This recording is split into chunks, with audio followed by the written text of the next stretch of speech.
Olá pessoal, espero que todos estejam bem e vamos para mais uma correção de exercícios propostos.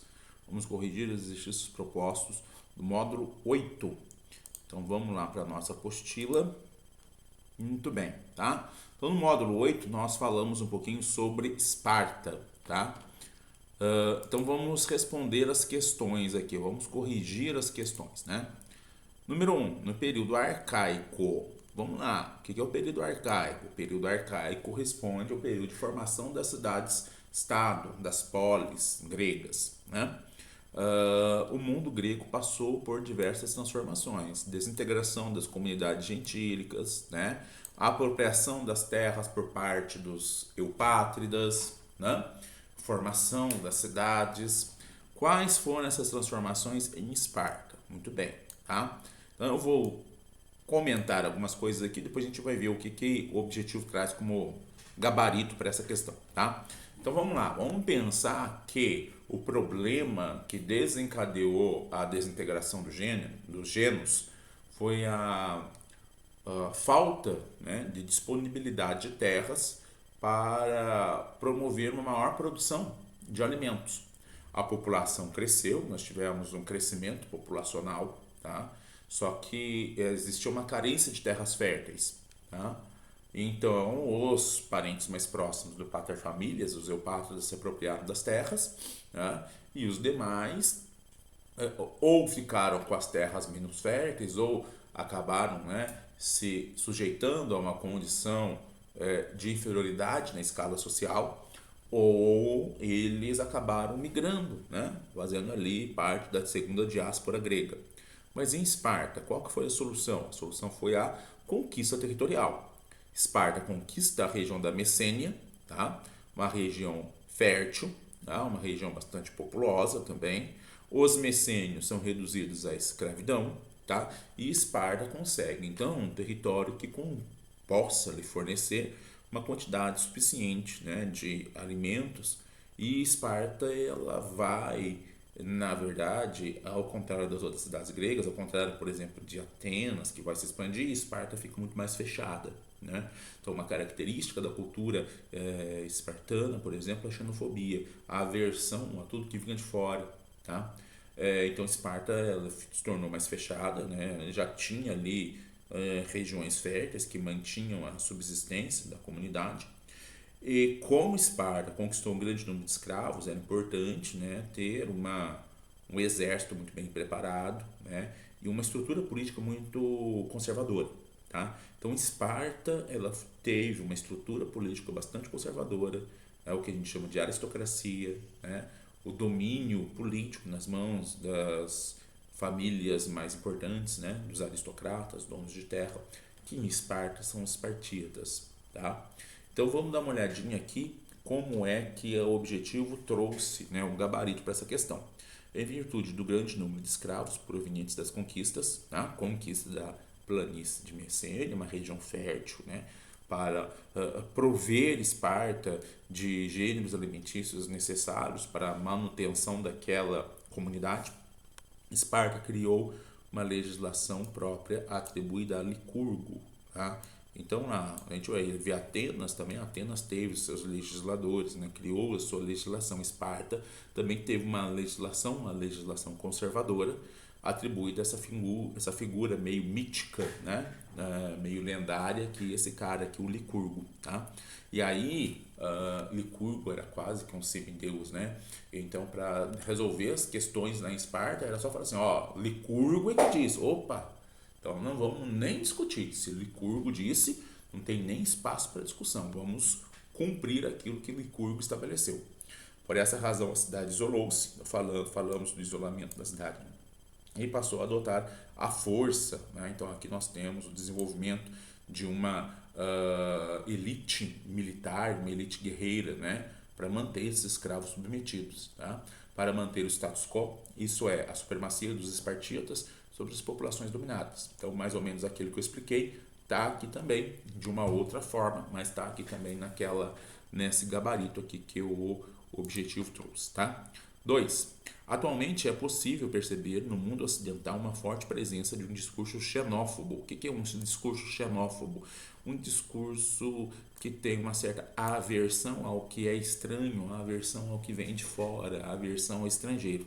E hostil feito por políticos ou chefes de estados contra imigrantes, com o suposto objetivo de fortalecer a própria nação. Então, a minha nação é uma melhor, né? Eu estou defendendo os interesses da minha nação e recuso tudo aquilo que é estranho, tudo aquilo que é estrangeiro, tá?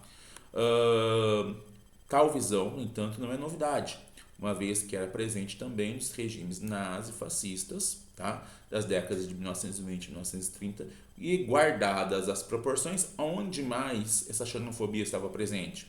Na Pérsia, que só permitia a participação política da nobreza. Olha aqui, né?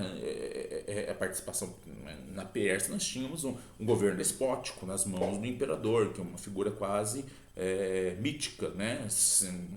Divinizada, tá?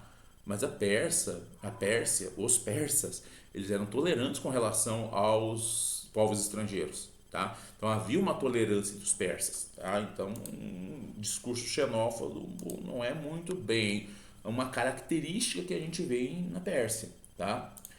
Em Roma, que restringia a cidadania àqueles nascidos na capital, também não, tá? Também não, porque Roma também vai incorporando a cultura dos povos que ela conquista, tá? Por exemplo, a própria Grécia, os deuses gregos, a religião grega é incorporada à religião romana, né? E os deuses gregos passam a ser adorados pelos romanos, né? Com outros nomes, né? Claro, por exemplo, Zeus passa a ser Júpiter, né?